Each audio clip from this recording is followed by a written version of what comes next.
This week's interview is with David Bennett, who is a 7th and 8th grade math teacher at ASU Preparatory Academy. Mr. Bennett, tell us a little bit about your teaching experience. I actually started teaching about back in 2002. I had a cool opportunity to have a long-term sub position at the high school that I attended as a student. And so I taught a semester of high school algebra. It was a really cool experience. And then the previous year, or I should say the next year, I taught 6th grade math and science and really loved that, and found that I loved the age group of middle school students and that I really connected with them, and found that it was kind of a good fit for me. So I taught a couple of years of 6th grade math and science, and then I taught overseas in Taiwan for a year as well, teaching English to Chinese speakers. So I had all that experience, and then just last year I moved to Phoenix and started a master's program at ASU in education, so I was able to get back into teaching, and that's kind of been the path that's led me here to this point. Great. Are you still pursuing your master's, or have you? I finished it. Great. Congratulations. Yeah. Thank you. Thanks. And tell us about your approach to teaching math. What are some of the things that you're doing in your classroom this year? What are some of the things that your students are working on? I like to teach math sort of conceptually, so that students are seeing the big picture, so that they're understanding math concepts. There's a lot of tricks and tips that we teach students in math, but sometimes those are really hard to hang on to, and they're easy to confuse. So when I'm adding two negative numbers, I get a negative answer, but when I multiply two negative numbers, I get a positive answer, and it's hard to keep those two separate. So I really want my students to understand the math concepts, so that when they come to problems that they don't know a tip for or a trick for, they're still able to understand what to do. They understand the concept. So I have it written on my board, and I kind of say it probably too much to my students. It's important to know how math works and not just how to do math problems. That's good. And so what are your impressions of ASU Prep so far, this being your first year? I love it. I think it's a great school. I think we're doing lots of interesting, challenging things for our students. I like the way that we're really pushing them to achieve and to really be successful in life. I've been really excited and interested by the connections with our community here in downtown Phoenix as well. The parents are really involved, which is awesome and very encouraging as well. Well, along those lines, one of the things you've been great at this year is you helped to organize the Math and Science Nights, which I think is a great opportunity for our students, along with their families, to get together and work on math and science skills. Can you talk a little bit about what the purpose is behind Math and Science Night? Math and Science Night, I think the original genesis of that idea came from Deborah Gonzalez. She thought how great it would be if we could have our parents and students get together and play some math games and do some engaging math activities with them at school. So it was kind of an experience where students are learning beside parents who are also learning, and everybody's connected and everybody sees some of the ways that we're teaching math here, and also just to get people excited about math and science. So I think it was her idea that came into fruition sort of as I met with you and as I met with Maria Luisa Ramos.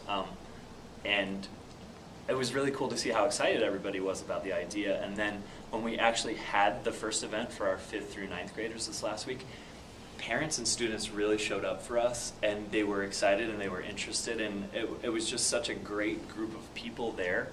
Our awesome 5th through 9th grade math and science teachers just did such a great job in their classrooms working with those families and students, and it was just a really exciting time. It was very encouraging. I wasn't at all sure how it would go down, and I had never been a part of any of these events before, so I think I was a little nervous going into it just to see how it would go, but Maria Luisa does such a great job with these events, and your coordination and everything, it just all came together really well. I was really pleased with it. So looking forward to our next one later this month with kindergarten through 4th graders as well. Yeah, well, I agree. It was a really successful event, and we owe a lot of the success to you. So thank you for what you did. Thanks. What sort of tips or advice would you give to parents whose students might be struggling in math and how they can improve their math skills? I would tell them to take advantage of the resources that we have. We have IXL Math for every single student in our school here at ASU Prep, and students can use that anytime they have access to a computer. They can use it on their family computer at home. They can use it at the public library, at a friend's house, at a relative's house, here at school before and after school hours. So that's just a really great resource for practicing the math skills that you're learning in class, or the skills that you've missed as you've been going through school. With math, the way to learn math is practice. You just have to practice the different types of problems. So the more opportunities you have for practice, the better you're going to be.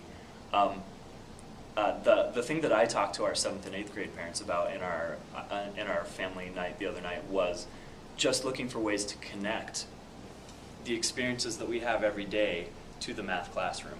When you stop to get gas, you get a certain number of gallons of gas, and you've driven a certain number of miles since your last fill up. We calculate how many miles we drive per gallon on gas, and that's how we decide what type of car we want based on that fuel economy.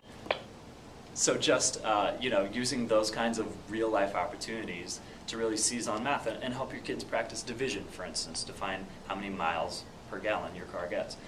When you're in the line at the grocery store, about how much are you paying per item in your basket. You've got 9 items in your basket, you pay $30.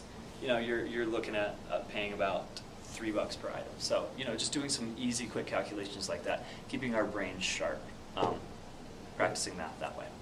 Really good suggestions. That's great. So what I always like to ask our teachers during these interviews, what are some of the things that you like to do for fun when you're not here at the school? I really like to travel a lot. I haven't gotten too many opportunities for that in the last year just because I've been busy with my master's program, and now starting at a new school you stay pretty busy. But when I lived in Asia, when I lived in Taiwan, I had a cool opportunity to see a lot of Asia. I've traveled in Central America a little bit too.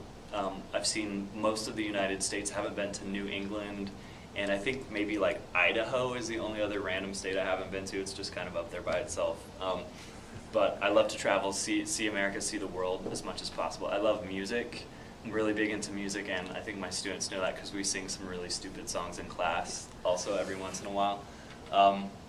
But I like going to concerts and listening to music and those sorts of things. I'm a big reader. Also, I love to read mostly fiction, which is maybe a little strange for a math teacher. Sometimes you think of like math and science teachers, they really like their nonfiction and they love their engineering and their things that a lot of people would call nerdy. But I really like fiction. I love good literature. So, yeah. That's great. Well, I always love coming to your class because even though my dad was a high school math teacher, math was my worst subject. So I always seem to learn things when I come to your classroom. So that must mean you're a really good teacher, and I can tell that from our students and how much they always say how much you appreciate it. So thank you for all you're doing here. Thank you very much.